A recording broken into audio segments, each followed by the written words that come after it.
It's the protest show.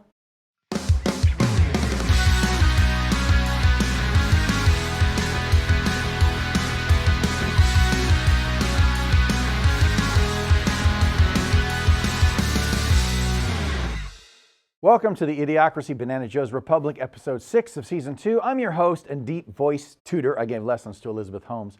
Thor Ramsey, fighting the rising tide of wokeness, one joke at a time. Personally, I'm not against the vaccination. I'm just against draconian measures to get people vaccinated, like firing them from their jobs if they don't, or requiring vaccination IDs to get into a decent restaurant, or removing the firstborn child from their homes. Oh, that's only Australia? Okay. Well, speaking of Australia, things are getting out of hand in Italy, where a man tried to get the vaccination with a fake arm. True story. He nearly got away with it until the nurse noticed the fake mannequin head next to the fake arm. But that wasn't the real giveaway. At that point, the nurse was just concerned about what personal pronoun the mannequin head preferred, it or they. The giveaway was that she couldn't find a vein in the fake arm, or in the fake neck of the head for that matter. So you have to admire the attempt.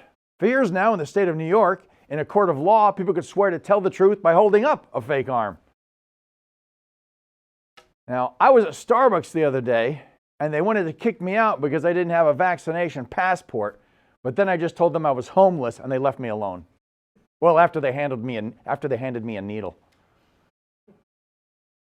Did you get vaccinated because you were afraid of COVID or because you were afraid of losing your job? So here's what I'm hearing on the street, if by street you mean a dystopian digital world called Twitter.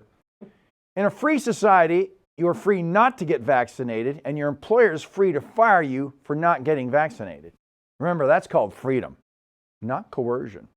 Coercion would be if I punished you for not taking the action I demanded you take, like if I wanted you to get the jab, but you refused to get the jab for your own reasons, and then I fired you for not getting the jab for my reasons. Wait a second, I think I'm confusing freedom and coercion, but that often happens to married people. Well, in any case, the good news is that thanks to California laws, employees can rebut their employer by organizing a smash and grab and not serve a day in jail. That's true freedom. On the other hand, you can always get outed as a religious zealot when you come waltzing in with that religious exemption form. What would Jesus do?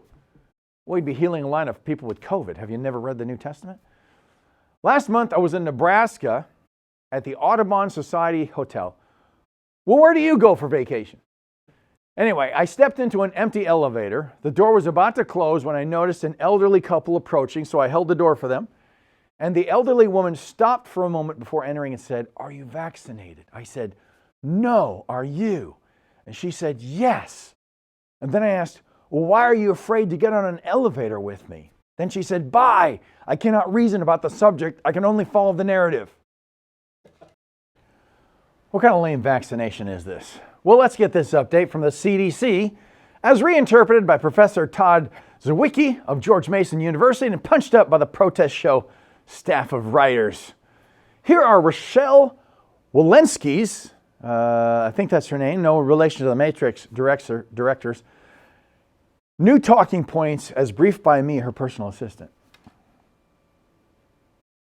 Now, she's the director of the CDC, by the way, which stands for Center for Disease Control and clearly needs to be renamed because they ain't controlling nothing.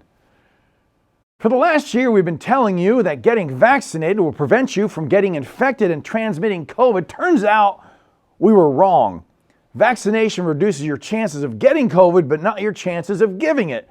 So all we're saying now is stay home because you're not sick, because you might get others sick even though you're not sick yourself. We just feel sick about this. Now, if you find that confusing, just you wait. Scratch everything I just said. Turns out with Omicron, you're actually more likely to contract and transmit COVID. But trust us, we are certain that even though getting vaxxed will make you more likely to contract and transmit COVID than someone who is unvaxxed, we know it will protect you from serious illness because we say so. Serious illness knows we ain't messing around, baby.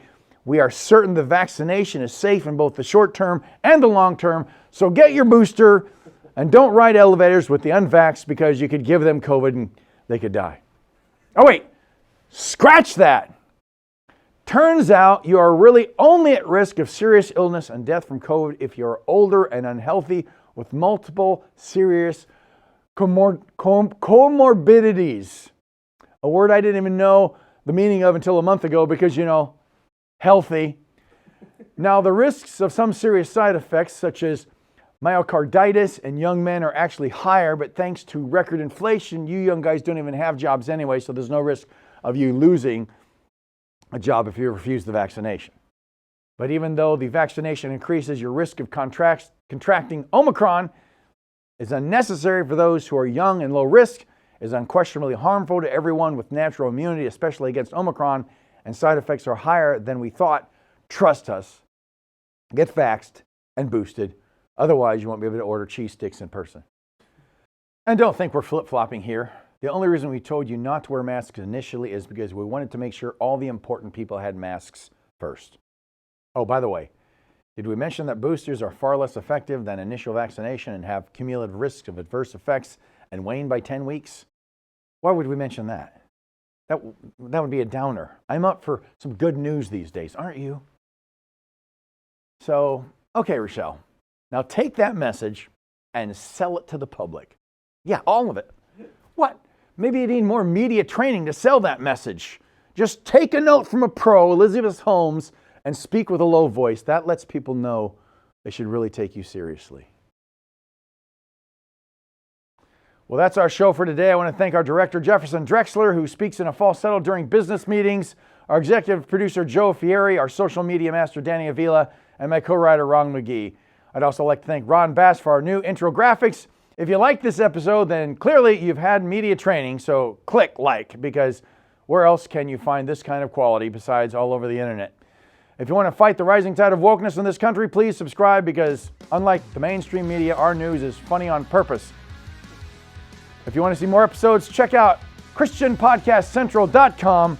I'm Thor Ramsey, and I hope you're less woke, America.